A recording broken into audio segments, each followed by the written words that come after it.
Dan saya kira juga di teman-teman di daerah-daerah juga kita semua lebih banyak menahan diri karena terlalu bukan sekali dua kali juga kita membantu mereka kan, dan sering kita membantu Habib Rizik pun terlalu sering kita membantu beliau juga ya, tapi ya ujung-ujungnya ya seperti yang kita hadapi sekarang. Kemungkinan diminta sebagai ahli atau diminta sebagai saksi yang menguntungkan bagi bagi tersangka Pak Habib Rizik. Jadi mereka sudah bilang meminta saya sama Pak Mahfud, yang mana saya bersedia karena itu terkait dengan ilmu saya juga, kan masalah perdebatan tentang rumusan dasar negara baik Mei Juni 45 maupun Agustus 45 maupun konstituante sampai sekarang. Ya, dulu saya ngajar mata kuliah sejarah ketatanegaraan, jadi saya cukup paham lah masalah ini, dan karena itu saya bisa menjernihkan. Ada keterpecahan kepemimpinan di kalangan umat Islam, ya ada dambaan, artinya tokoh yang dianggap menyuarakan aspirasi mereka, dan Habib Rizik ini merupakan salah satu tokoh yang kemudian diidolakan oleh banyak orang, walaupun juga ditolak oleh sebagian yang lain. Tapi paling tidak beliau ini menjadi fenomenal, ya. Artinya selama beliau konsisten dalam pendirian politiknya, maka beliau akan menarik simpati banyak orang, tapi sementara pemerintah juga bisa mengambil langkah-langkah untuk menghancurkan beliau, ya, seperti berbagai tuduhan kriminal, termasuk juga kejahatan pornografi dan lain-lain, yang umat Islam sendiri tidak percaya Habib Rizik melakukan itu, tapi kelihatannya sesuatu yang sengaja direkayasa. Dan sampai sekarang Habib Rizik melakukan komunikasi politik yang baik dengan banyak pihak, ya, dengan kelompok-kelompok umat Islam, termasuk juga kekuatan-kekuatan politik, dan kadang-kadang juga memberikan saran pemecahan bagaimana mengatasi satu permasalahan yang sedikit banyaknya pikiran-pikiran beliau itu menjadi bahan diskusi di kalangan tokoh-tokoh Islam. Ustadz, ulama, kiai yang dianiaya, yang dikriminalisasi, yang dituntut ke pengadilan, kita bela semua. Takbir! Takbir! Para habaib, wabil khusus Habib Rizik, kita bela. Takbir!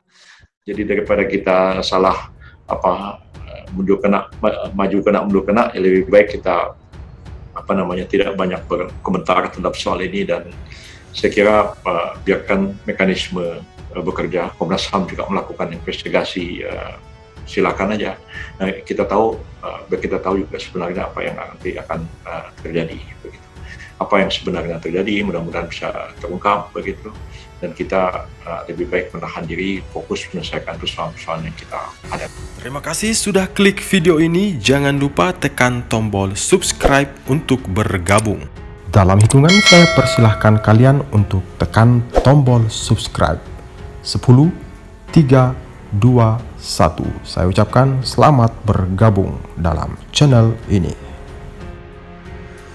Kita melakukan evaluasi terhadap apa yang sudah kita kerjakan selama ini, di mana kekurangan, di mana kelemahannya, ya kita rasakan perlu kita lakukan perbaikan secara bersama-sama. Jadi rekan-rekan ya, seperti Pak Yanwar yang diserahi juga ikut mengurusi pengadaran ini, kiranya dari sekarang ini sudah membentuk kepengurusan di tingkat pusat dan di tingkat provinsi saja sebenarnya dulu, dan kita melakukan pengadaran secara virtual, merekrut banyak kalangan generasi muda, mahasiswa, pemudi ya, ikut dalam kepartaian kita ini, lalu kita lakukan pengkaderan secara langsung dan ini kita persiapkan untuk mengisi pencalonan jabatan-jabatan legislatif dalam menghadapi pemilu tahun 2024 yang akan datang. Karena kita selalu saja menghadapi kesulitan setiap kali pemilu. Belum lagi kita dihambat masalah verifikasi, tidak lolos lagi. Nah, kita harus, jadi ada semacam ketidakpastian kita ini bisa ikut pemilu atau tidak. Nah, lalu orang ragu-ragu, dan lalu kita nyusun ke calon-calon itu biasanya sangat buru-buru, ya. Yang banyak sekali orang kemudian tiba-tiba menjadi calon, dan itu sama sekali tidak punya background partai, tidak tahu ideologi partai kita, Ya, lalu akhirnya mereka ini seperti punya agenda sendiri, diatur oleh organisasinya sendiri, masuk ke partai kita dan menjadikan partai kita ini sebagai alat untuk masuk ke DPR dan DPRD, tapi mereka menjalankan agenda mereka sendiri. Itu terjadi kepada banyak sekali aktivis-aktivis FPI yang bergabung ke kita, ya. Tapi kemudian ternyata belakangan melakukan pembusukan dari partai ke dalam sendiri. Nah, ini pengalaman-pengalaman kita yang sangat buruk, ya. Kemarin itu lebih-lebih tahun yang akan datang ini pemilu, mungkin ya kembali ya pemilu serentak lagi, pemilihan presiden, pemilihan DPR, dan akan terjadi terulang lagi seperti kemarin. Fokus orang kepada pemilihan presiden dan orang sangat sibuk mendukung presiden ini, bahkan saking getolnya mengkampanyekan calon presiden sampai lupa untuk mengkampanyekan Partai Bulan Bintang sendiri, dan itu terjadi internal kita. Dan wartawan bertanya kepada saya mengenai masalah sila meninggal beberapa 6 orang anggota FPI katanya dalam kaitan dalam satu clash dengan pihak kepolisian. Kita tuh sampai hari ini belum menyampaikan satu statement apapun mengenai persoalan ini, karena kita lebih banyak menahan diri. Kita ingin tahu sebenarnya apa yang sebenarnya terjadi. Dan saya kira juga di teman-teman di daerah-daerah juga kita semua lebih banyak menahan diri, karena bukan sekali dua kali juga kita membantu mereka, kan? Dan sering kita membantu Habib Rizik pun terlalu sering kita membantu beliau juga. Ya, tapi ya ujung-ujungnya ya seperti yang kita hadapi sekarang. Jadi daripada kita salah mundur kena, ya lebih baik kita tidak banyak berkomentar terhadap soal ini, dan saya kira biarkan mekanisme bekerja. Komnas HAM juga melakukan investigasi. Silakan aja. Nah, kita tahu juga sebenarnya apa yang nanti akan terjadi, begitu. Apa yang sebenarnya terjadi mudah-mudahan bisa terungkap, begitu. Dan kita lebih baik menahan diri, fokus menyelesaikan persoalan-persoalan yang kita hadapi. Begitu juga akhir-akhir ini banyak kasus korupsi juga.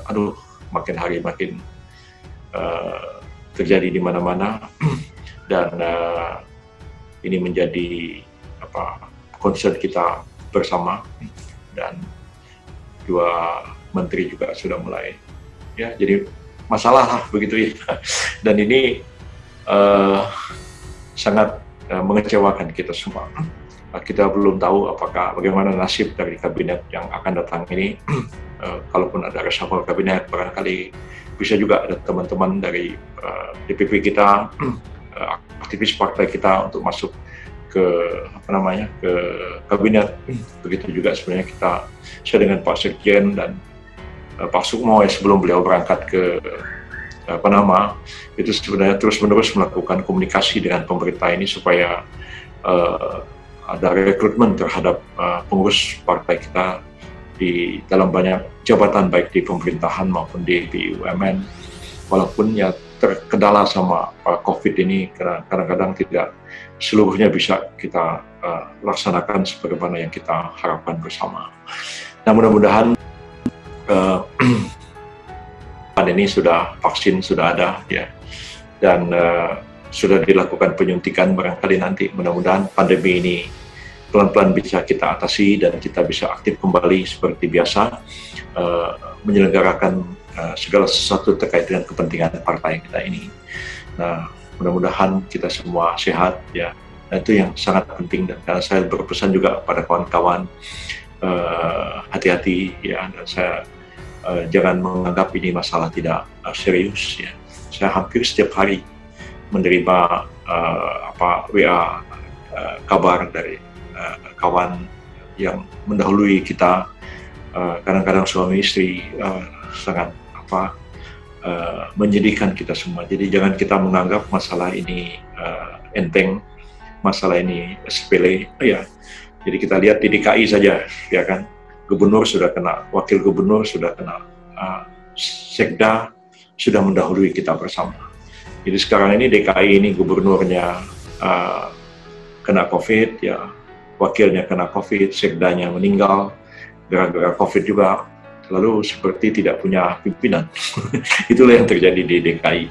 Ya, sudah banyak juga menteri, ya nggak tahu apa yang siapa lagi yang akan kena. Nah, jadi dan sudah banyak sekali bupati, wali kota meninggal gara-gara ini. Jadi kalau saya udah hitung-hitungan sudah lebih 30 kawan-kawan dekat, ya, teman-teman sama-sama kuliah, rekan-rekan yang kita kenal baik, ya, baru pulang gara-gara COVID-19 ini. Karena itu sangat kewaspadaan tetaplah harusnya tinggi pada kita semua. Jadi kalau tidak perlu sekali membatasi diri saja. Dan saya juga kadang-kadang nasihati Pak Sekjen, kasihan sama beliau, karena saya terhalang pergi kemana-mana, beliau pergi kemana-mana juga, Pak Norman juga begitu, wakil-wakil ketua umum yang lain juga begitu. Dan saya berpesan mudah-mudahan kita hati-hati dan dijauhkan Allah Ta'ala dari wabah ini. Kita tetap sehat walafiat, yang paling penting kita sehat, dan mudah-mudahan pandemi ini berlalu, kita aktif kembali mengurus partai ini.